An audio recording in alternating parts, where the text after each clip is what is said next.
canister and was moving into the anarchy of a confused spring. "What's that noise?" Tremaine dropped his paddle and waved at SG to turn off the music. "What noise? I don't hear anything except..." "Hush, will you? Turn it off." "You mean Jimmy? No fucking way, bruh." Tremaine grabbed the boombox and threw it into the water. "Listen, I can hear something. It sounds like some kind of engine." Tremaine tried to focus on the emerging sound. Something was definitely puttering through the ruckus of the swamp, getting closer and seemingly swallowing up the confused landscape. For the first time since they had left the Hurricane Hotel, both boys became totally paranoid. "Shit, do you think they have cops out here?" Tremaine asked as he frantically rummaged through his soaked jean pockets. "Hell, I don't know," replied SG. "Probably. They have helicopters and million-dollar planes, satellites and armored tanks these days. Why not shitty little motorboats? Good as place as any off the streets, right here in the middle of fucking nowhere." "Duck!" Tremaine whispered nervously. "Too late! I can see two heads over there. See them? I think they've seen us." "Shit, they're wearing uniforms. Get down, get down!" They both squatted like two naughty Boy Scouts taking a dump. "Oh well," SG sighed. "It won't be the first time." "They don't look like cops to me," Tremaine said hopefully. "They're wearing camouflage suits and shit. Maybe they're Marines." "Out here? This place don't have any oil fields, does it?" "I don't know. Wait a minute. They're women."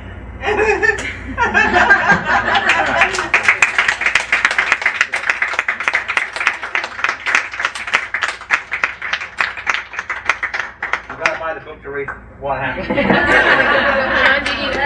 Which was one of the reasons why I kind of like the book didn't get. I put the book down for so long.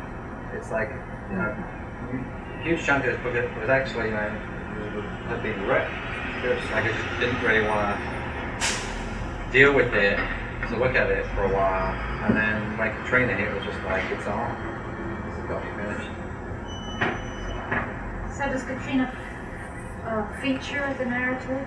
As Three. The way I set it up was like 3 hurricanes do. So it's like there's 3 parts to the book, and so it's like it's basically the story of one character in Pacific, a young boy who leaves home, goes to the hotel.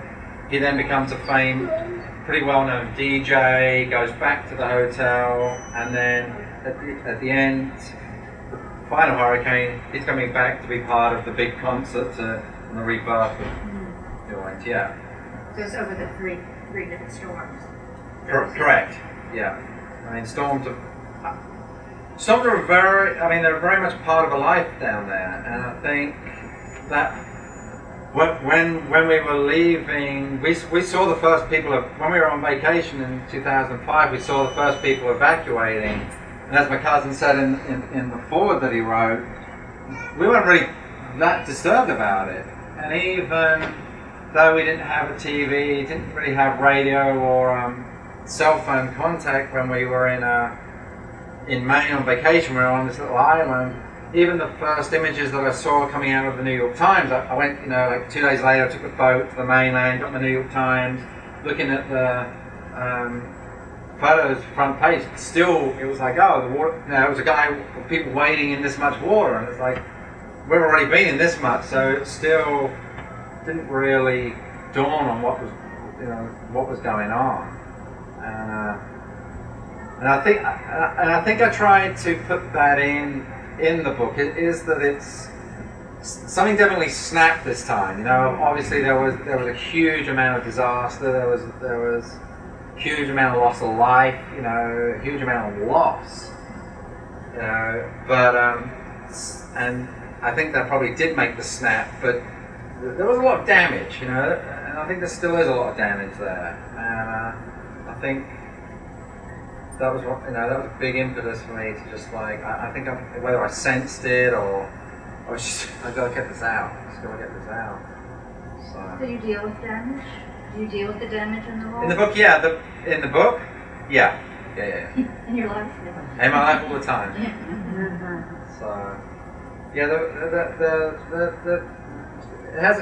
It was like it was easy to go. It was like this lady said. It was like, you know, the awkwardness, the dysfunctional, the displacement. It's like the book was easy to. I mean, I think that's really easy to write. I think, or for me, that was a pretty easy part to write. The part that I was really interested in writing was, okay, well, what happens at the end? How do we get through this? You know, whether it be, you know, losing, you know, your entire life, home, you know, through a storm, or whether it be, you know, you just got to clean your act up. And I saw the two very similar.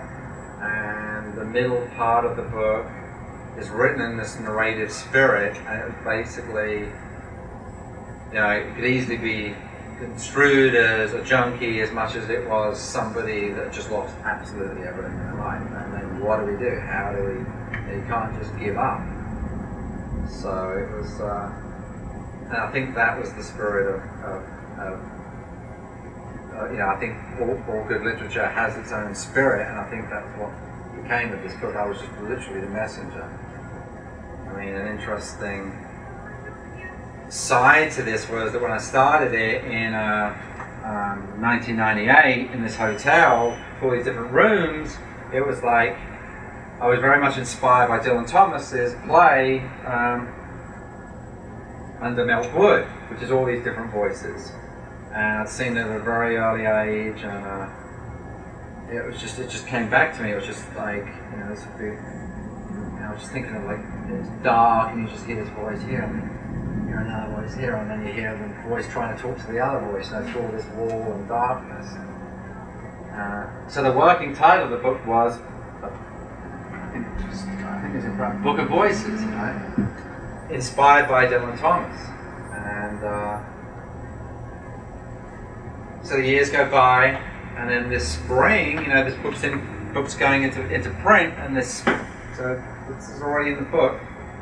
I get an email from a person that used to organise poetry readings for me in England like 25 years ago.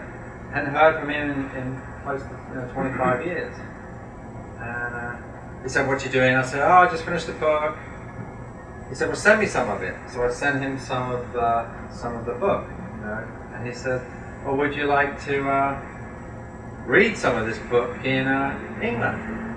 And I was like, "Well, exchange rate, wife and son, you know, I mean, it's kind of like foreign country, I don't know, man, you know." And then he said, "Well, think about it, but I can find you some money, and I'm in charge of the Dylan Thomas Centre in Swansea, Wales."